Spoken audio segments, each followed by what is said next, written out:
Ma'am Rubilin, kahapon nakita po natin kayo, nakabilang kayo doon sa mga sabay-sabay na nanood sa paglabas po ng desisyon po ng International Criminal Court dito po sa kinakaharap po na usapin ni former President Rodrigo Duterte.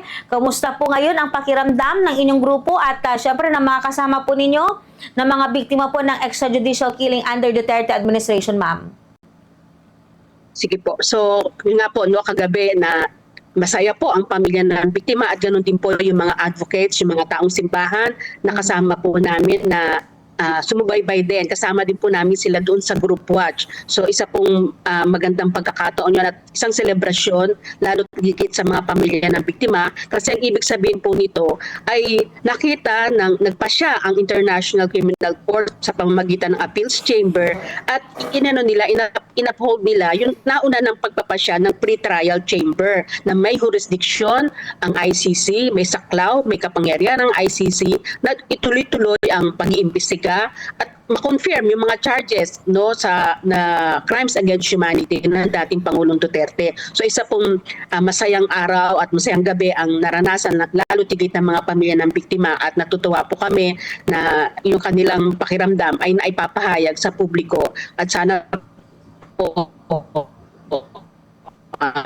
magtuloy-tuloy ito at patuloy po naman sa kanilang paghanap ng hustisya dito sa larangan ng International Criminal Court. Ma'am Rubilin, kayo ba tiwala na sa April 30, paglabas po ng desisyon na sa confirmation of charges sa kinakaharap po na crimes against humanity ni former President Rodrigo Duterte, aanib o kaya naman po ay papanig po ito sa mga biktima po ng AJK?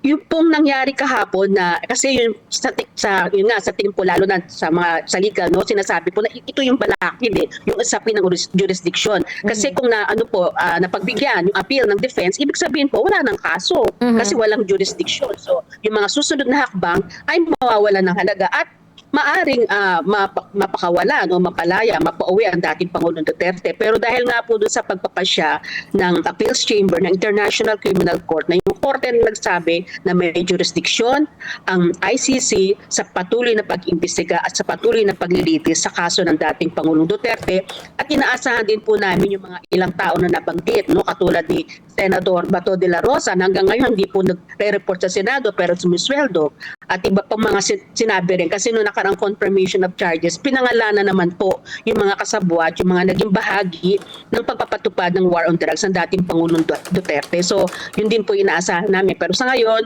ma-confirm po yung inintay po natin ngayon actually next week yung pinaka 60 days na desisyon ng ICC kaugnay po sa confirmation of charges. So dahil nga po naging positibo yung pagpapasya kagabi, so inaasahan po namin na na rin po ito magtuloy-tuloy para po matuloy yung trial at maipakita sa buong mundo ano ba talaga po yung naganap sa ating bayan. So ang sinasabi nga po din ng lawyer si Attorney Nery Colmenares, kung hindi naging pabor sa pamilya ng biktima yung desisyon, ibig sabihin yung mga taong mga nasa kapangyarihan, yung mga pinuno ng mga ibang bansa ay magkakaroon ng lakas ng loob na lalo na yung miyembro sila ng ICC pag delikado na yung kanilang kalagayan, pwede silang mag-withdraw at wala na silang pananagutan. So kumbaga paalala din po rin ito sa mga leader ng mga bawat bayan na hindi dapat inaabuso yung kapangyarihan. So mas ganun po kaya kumbaga sabi nga ambag po ng